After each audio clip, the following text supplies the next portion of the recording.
To power your device, the GLAS requires a C-wire connection to the heating and cooling system. If you do not have a wire labeled C from your old thermostat, you will need to install the C-wire adapter inside your heating and cooling system. Otherwise, you can continue wiring GLAS. Be sure to eliminate power before working with any of the equipment. If there is a switch on your system, turn it off.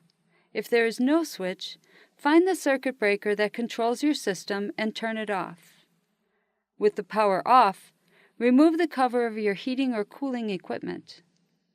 Locate the wires coming into the equipment from the thermostat and connecting to terminals G, R, W, or Y on the system's control board.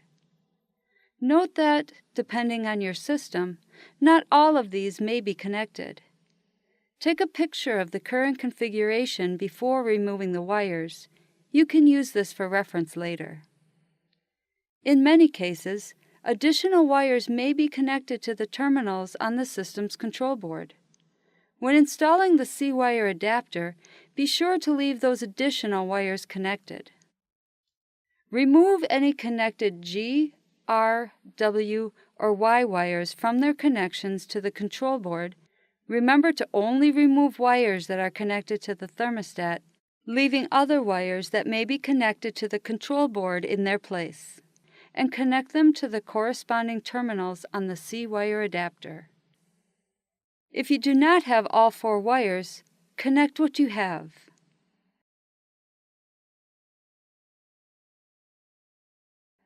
Then, connect the 5 attached wires from the C-wire adapter back into the corresponding connectors on the system control board. Reference the picture you took of the wiring if necessary.